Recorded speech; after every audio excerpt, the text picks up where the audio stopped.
Chelsea fans, Arsenal fans, at the start of every season, what do? We look at the fixture list, we look for the two games that matter to us most. Chelsea versus Arsenal, Arsenal versus Chelsea. It happened. Not one of our clubs values Spurs as a real rival. We view them as the whipping boys. However, in recent history, at Stamford Bridge, Chelsea haven't won in 5. Chelsea at this moment in time have been embarrassed. 3 defeats, 2 draws, and this needs to change this weekend. There are 4 key battles that if either club wins, this match is going in the other team's favour. Chelsea fans, I am praying that we win those 4 key battles, and we're going to get into it in great detail. Furthermore, amazing injury news. Estevao is back. Cole Palmer is back, and I'm going to let you know whether they're going to start. And there's a quick hint that Estevao and Palmer might be the thing for all of our dreams. But before we get started, you all know what to do. Smash that like button. 1,000 likes is the best way to do it. Number 2, subscribe. We're creeping up to 45,000. We're like 1,300 people away. I want to hit it for the end of the year. So can you help me out and do it right now? But let's get started. Arsenal fans, stop disrespecting us. Chelsea football clubs are getting disrespected left, right and centre, and it's absolutely making my blood boil. The way Arsenal fans are talking about us is like we're Tottenham. We're not Tottenham. We've never have been Tottenham, and we pose a bigger threat. There's a reason Chelsea is second place. There's a reason why our statistics are very similar. We have got a very good chance of winning this game. We are consistently being written off. I've got fans telling me it's going to be 3-4-0. I've got pundits saying there's only one winner here. Last time we were written off like this, what happened? Champions League final 2012, we won it. Porto, Man City, we won it. Club World Cup final, we won it. Whenever you doubt us, we come out on top. So I'm telling you right now, write us off as Chelsea Football Club at your peril. Chelsea Football Club, it's time to step up because the last 5 games have been beyond embarrassing. At Stamford Bridge, the last 5 games, Chelsea Football Club versus Arsenal. 1-1, Pedro Neto scored to make it 1-1. Then it was the 2-2. Chelsea dominate that game, and all of a sudden, Robert Sanchez throws the ball to Declan Rice. Declan Rice scores into an empty net. 2-2, a hard-earned point for Arsenal. Then there are other games where it was 1-0 Arsenal. It was 2-4 Arsenal. And I remember that 2-4 Arsenal because it was under Tuchel. And we were absolutely the better team in that season. Yet we lost that game to them again. And before that, it was the 1-0. Chelsea need to recover from this blip. Growing up, what I always saw was they were our whooping boys. They were our Spurs. Didier Drogba called the Emirates home. He used to turn up, kick his shoes off, open the fridge, eat whatever he wanted. And they also said, do you want some more? Do you want me to run to the shop? That's what it used to be like. Now, all of a sudden, there's been a little flip. Arsenal are getting the better of our head-to-heads. We don't even need to talk about what's happening when we go to the Emirates. We need to worry about Stamford Bridge. Yet, the key thing here is we need to cut out the silly mistakes. If we do that, I believe we are going to win this game, and we're going to win it flying colours. We have got everything we need, and I'm going to break down the 4 key reasons. From a team news, Estevao is back. Estevao trained with the team. Whether he's ready to start or play any part, I don't know. But what we know is he's ready in training. Why is that important? Well, a lot of you tell me. The load that is going on Caicedo, Enzo and Santos is huge. We need Romeo back or Estevao back. And Estevao being back is imperative because then you have a direct swap for Caicedo and you have a direct swap in Enzo for Andre Santos. All of a sudden, you've got 4 players that can play numerous positions, energy levels can spike, and all of a sudden, in a difficult Christmas period, we can integrate players in and rotate them. But the big news is Cole Palmer not only is trained fully for the whole week, Cole Palmer now is ready to play and even start according to Enzo Maresca. Enzo Maresca has reiterated, it's not only a fitness thing, he could start. For me, do not start him. And a lot of people can say, what are you talking about, Alex? Do not risk Cole Palmer. I said this before, I'm going to reiterate it again. Cole Palmer was rushed back for Bayern Munich. He played very well against Man United, re-aggravated his injury, and then we were in a little bit of trouble. We were in a little bit of a pickle. What we need to do is ensure that we manage Cole so that the next game against Leeds, then the Bournemouth game, and the games after that, they're the ones that he needs to be back and firing for. We need to get him built up a speed, go into 2026, in a position where we're 3 to 6 points off the title, and then who knows what's going to happen. A flying Cole Palmer makes Chelsea significantly better, and it is pivotal for this Arsenal game that we do not throw all the cash in the middle and go all in because it's Arsenal. Manage the season, don't make this game bigger than it needs to be. The one key element though that really put a smile on my face was Enzo Maresca was asked in his press conference, are we going to see Estevao and Palmer together? He said, we want to see it, fans want to see it, we all want to see it, and it will happen, subject to the gameplay. What I am going to say now, and this is going to be most probably unpopular, we need to see it later on in the season. There is no excuses. A lot of people on Twitter were running the discourse, oh, how do you fit both of them in? You know, Palmer in the 10, Estevao on the right, we're going to have an imbalance. Put Neto on the left. If you got an imbalance, put Neto on the left, he will do the running. And then build your midfield to ensure that Estevao and Palmer are in the team together. A lot of people are going to say, Alex, you can't build teams around two players. Yes, you can. When your team is built around Cole Palmer and Estevao, and then you have Enzo, Caicedo, and Santos, you can have Reece James at right back, Neto on the left-hand side with Cucurella. You have got a bloody good team. You take your best players and you build around. Maresca is the genius. Maresca evidently knows what he's talking about and what he's doing because he has proven it in his 3 years of management. Leicester City, a success story. Chelsea first year, a success story. This year so far, a success story. He knows what he's doing and I believe he will work it out. But what I don't like is when fans start saying there's one or the other. Why? PSG have Kvaratskhelia, Dembele, Doué, Bacola. They make it 3 of them work, sometimes even 4 of them. Barcelona have Rafinha, Rashford, Lewandowski and Yamal. Why are we going to be the individuals, the clubs that have amazing talent and we can only have one nice thing? No, you make sure that these players buy in. They buy into the system. If Cole presses, Estevao will press.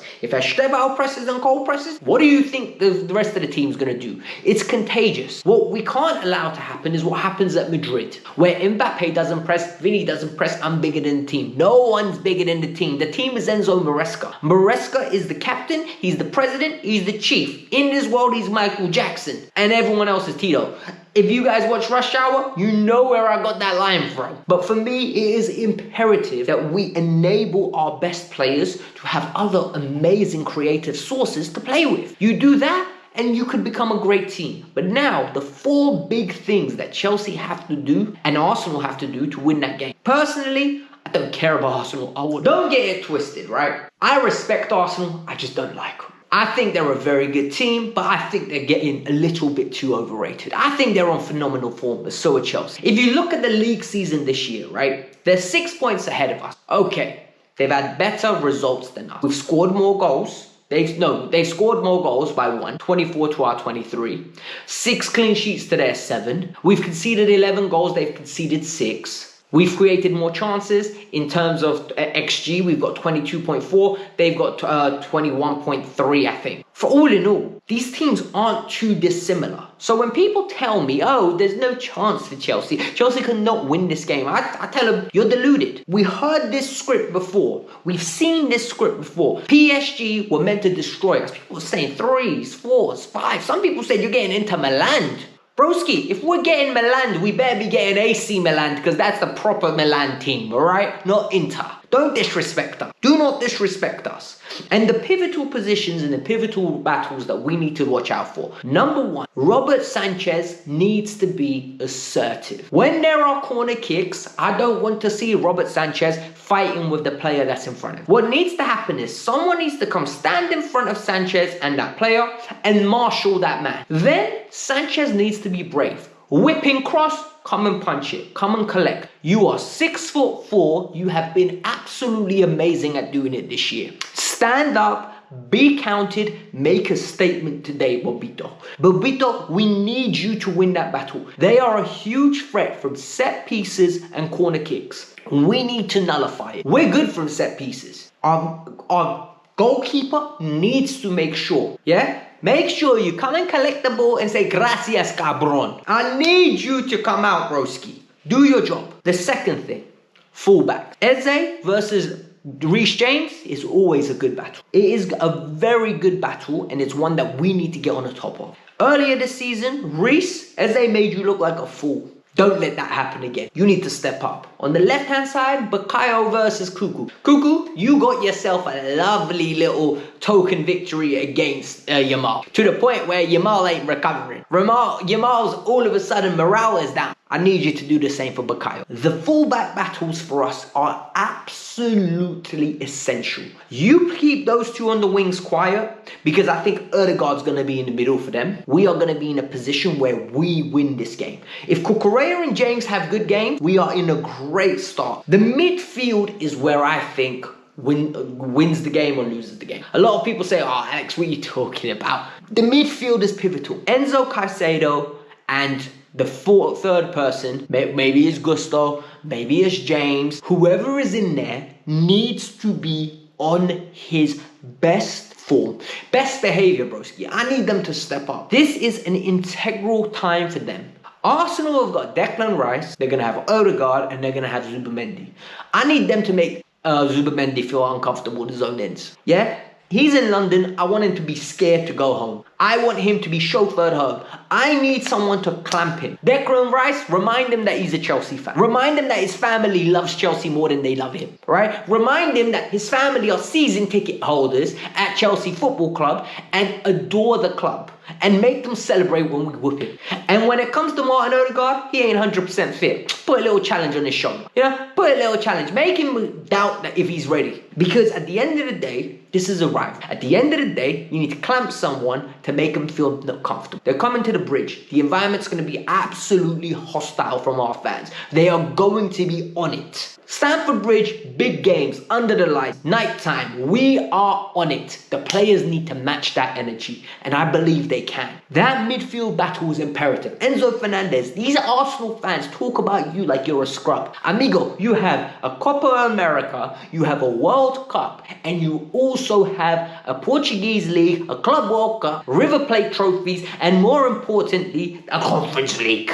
So respect us. And respect Enzo Fernandez. He will step up. Moises Caicedo, it's time that you shut them all up. Declan Rice hype. We don't need no Declan Rice hype. At the end of the day, you're the best midfielder in this league. You are the best midfielder in the league. General Caicedo is going to be around. He's going to be local. And that's the beautiful part. And the final battle that is imperative, and I can't decide who I want to play there. If it's João Pedro or Liam Delap, I feel like one of them has to start in the 9, and I don't know which one. And this is where it is up to Maresca and why he gets paid the big bucks, and I sit here talking about Chelsea and observing his decisions. I personally would go with Delap. I think what needs to happen is you need somebody to marshal that back line. Somebody that is going to keep them occupied, keep them honest, and not lost. The problem with João Pedro is he's a 10. And if he plays, the question is, are we going to sacrifice the midfield battle? I think the times that we've been good in the midfield is purely based on the fact that we have had 3 men in there, whether it was Conor Gallagher, Caicedo, Enzo, and we were absolutely overriding them. And it became into a scrappy game that they didn't like. They couldn't hustle and bustle us. We matched their intensity. So we need a striker that is going to cause a constant threat, whether it's in the air, whether it's with his possession, whether it's with his threat. For me, it is imperative that we do this. If Delap plays and Delap has a good game, we are going to be cooking with oil and we're going to win it. Prediction time. My prediction is Chelsea win 2-1. I was very confident against Barcelona. Beyond confident. I came on and I told you that we might whip them. If all cards are dealt properly, we might whip them. And guess what? We did it. Arsenal, I could see all 3 outcomes. I could see them winning. I could see us winning. I could see a draw. I actually think it might be a draw, but my heart is telling me it's 2-1 Chelsea. I think Chelsea will win this game and Chelsea will make a statement and we'll go 3 points behind them. And after that, we will see what's up. After that, we will see how important this team is to the league. Can we step up and win? And that's the pivotal part. I need to hear your predictions in the comments below. And one more thing. A lot of you say, Alex, how come you never collaborate with other people? Well, you know what? I collaborate with Halftime Hooks, Dan Potts from the 12th Man podcast, and Don CFC. The link is in the pinned comment below. Go check it out. But when you do go check it out, make sure you say Kavkas sent me, alright? Last time you man did it and Don messaged me personally and said You got a great community. I want to hear more of that because I can't lie to you. In my opinion, we've got the best bloody Bratuki community. All of you are Bratuki to me. Broskis that I appreciate, and I love that you lot tune in to share a love that I have. Chelsea Football Club. Hit the like button, subscribe to the channel. See you guys tomorrow. There will be a match review. There'll be either tears, sorrow, happiness, joy. You know the drill. Peace out. I'm out.